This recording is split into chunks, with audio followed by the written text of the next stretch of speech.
Hello guys, welcome to my YouTube channel. I'm in Lebanon, Pennsylvania today with my friend Mike and we're gonna do a beautiful rock composition with Itoigawa junipers.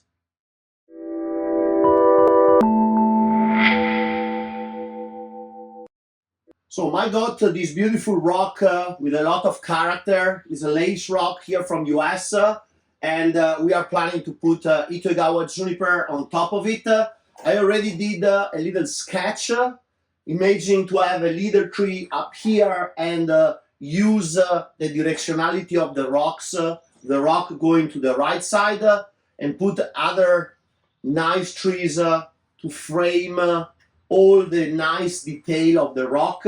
I love this kind of a pond inside here. I would like it as a main basically water reserve inside.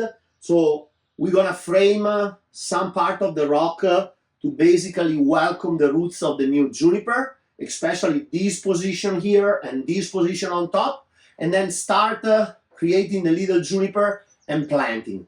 The next work will be creating some anchors and then using the muck, rising up the edge of these natural rock pockets to basically welcome the little trees.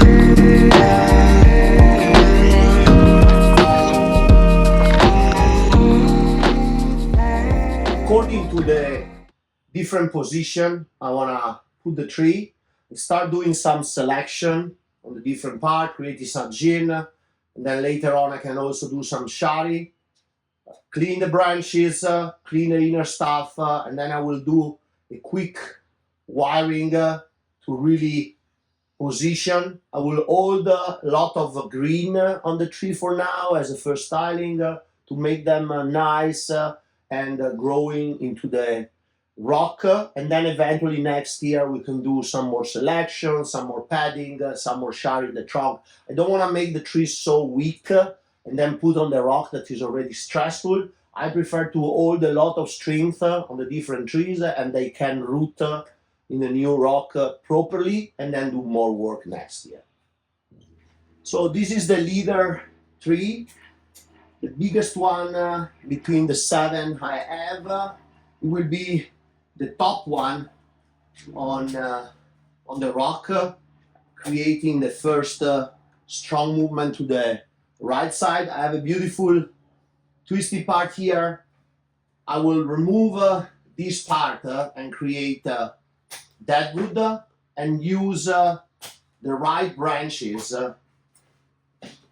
to create the nice flow into that direction. So I don't need this section here. And with all this green, I have enough to create the beautiful movement. When we style these trees, and we also select the branches, we have always to think of the tree itself, but also into the interaction between the different part of our composition. So I will have another little tree here. So this has to also build negative space to really find its position into the rock.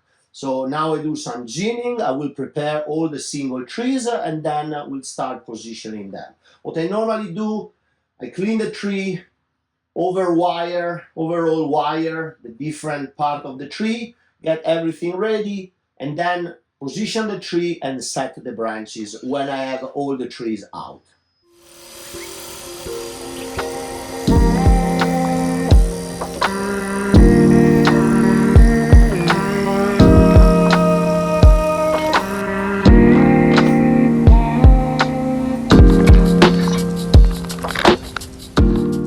wire all the ramification, getting the tree ready to be positioned in the rock, and then set the branch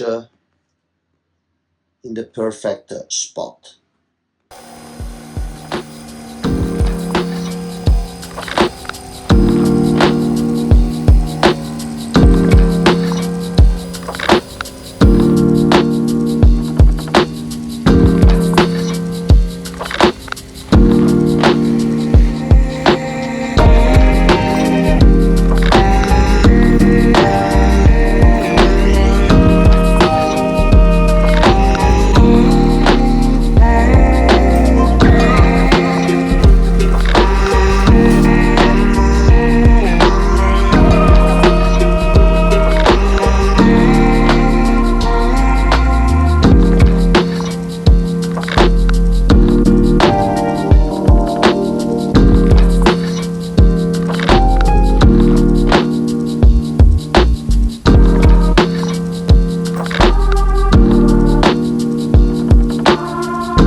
The tips of the fine roots, unlike the tip of the foliage, are the one processing more lobocaine.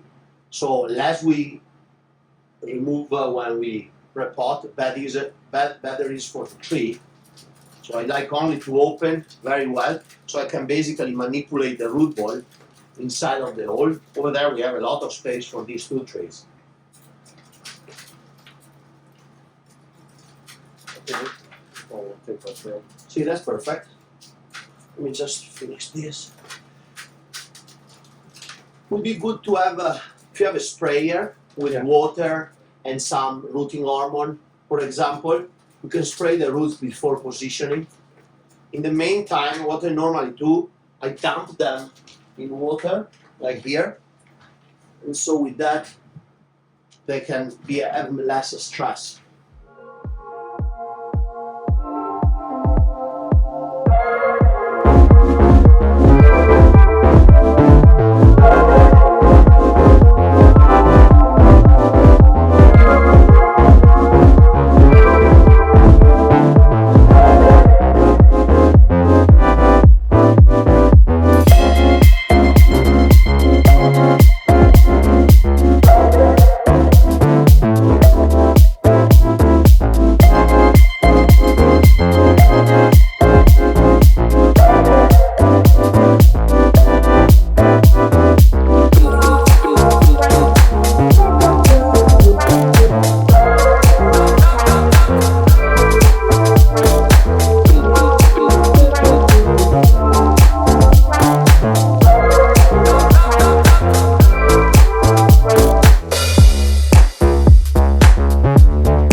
we have plenty of pumice, and then we create a little bit more wall in the front.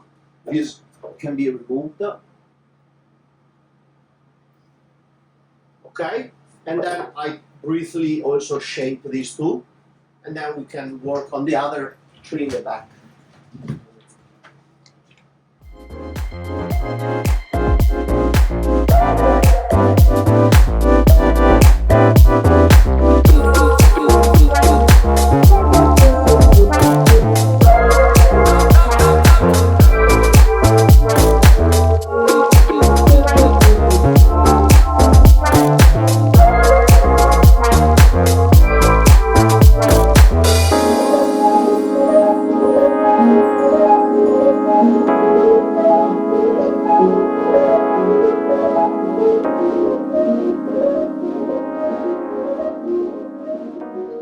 We have just positioned the two back tree to create depth.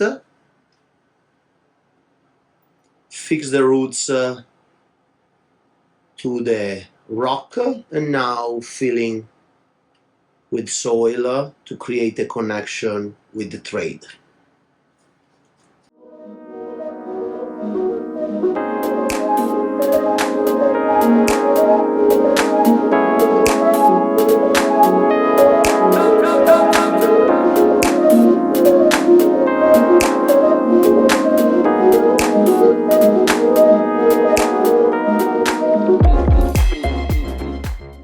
Perfect to frame the rock from behind, and also it would be perfect to stop the soil that we're gonna put of the bigger one. It's always important to secure the trees very well and have a good layer of soil or muck between the roots and the rocks. That's why I put the muck there. And then here is a good position to bring the roots down to the trade as for the other one. I like to build these connections between the root balls and the main soil inside of the pot, because it help a lot the trees to build up a solid root ball and don't suffer after some years that they run out of space in the rock to develop new roots. And also in the future we can always repot them, just clean the roots that are inside of the pot, and we don't need to touch the trees that are growing on top of the stone.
we finish positioning the junipers on the rock as planned originally on the little design I made as a reference for the position and the interaction between the trees. We also put some moss on top. It's very important, in my opinion, when we create composition like this, that we want to basically grow for a long time without having the need of repotting, is creating bridges where the roots can find their way down to the main container. For now, we use that trade, and in the future, probably next year, we're gonna change it with a nice pot, probably an oval pot for the tree. But giving the chance to the tree to find a way down to the trade, help the composition always to be strong, develop. Because if we create and basically only big islands and these trees have no chance to develop more roots, we're gonna reach a point probably in 4 or 5 years that this section will be so root bound then the trees has no more space to develop more roots and they will start decreasing and losing energy, eventually even losing some branch. Some roots that develop at the edge will start dying, and obviously this will be no good. What you don't want on a composition like this is that after 10 years you have to basically put apart the trees because they start dying back because they don't have space to develop roots. So that's why it's very important. You will see also in the back we create a big area of connection down in the trade, and this will help a lot the trees to be nice and strong. It's a very first stressful operation when we put the trees in the rock. I always avoid cutting any roots. I prefer to free the roots from the original soil they have inside of the pots and then put the roots on the different part, elongating them in the areas where I want them to grow. And these will again help the trees to stay nice and strong. You can see how many of the final whips I kept. This is already also another strategy to help the tree not losing too much strength along the work. And this vegetation will help trees to stay strong and create new roots that soon will fill all the spaces. The base of the platforms we made with Akadama, so we don't have only muck and we have a good part of airy soil that again oxygen will help, especially for conifer, will help roots to breathe and develop faster. And next year we can start already pushing back, creating more pads, more transition, also shorting a little bit more foliage, creating smaller pads. Now is a little bit overgrow the entire composition because we want, as I said, we want energy. But next year when the trees will have acclimatized in the new position, we can start reselecting some branches and creating more negative spaces and more interaction between the volumes of the different parts. Now we will spend some time cleaning, a little bit refining the areas and the pads, and then we can have a final look. The other thing I will do next year that I haven't done will be creating some shari in some of the trunks. I didn't want to give too much stress. So whatever I selected that was not necessary for the overall shape, I transform in gin, but I haven't created any new shari to not lose moisture from the trunks and have all the energy from the little trees working towards the foliage. So next year, nice shari here, opening more shari in this position, and giving that kind of an ancient look to the different trees. And here we are with the final result of this beautiful project. I hope you enjoyed this video and I was able to transmit some of my knowledge and my vision to create such a composition. Thank you so much for watching this video. See you at the next. Hello guys, I'm so proud and happy to welcome this upcoming 2024 with my new book, Bonsai Dream #2, with a lot of articles and great bonsai transformation. So if you are interested, send me an email.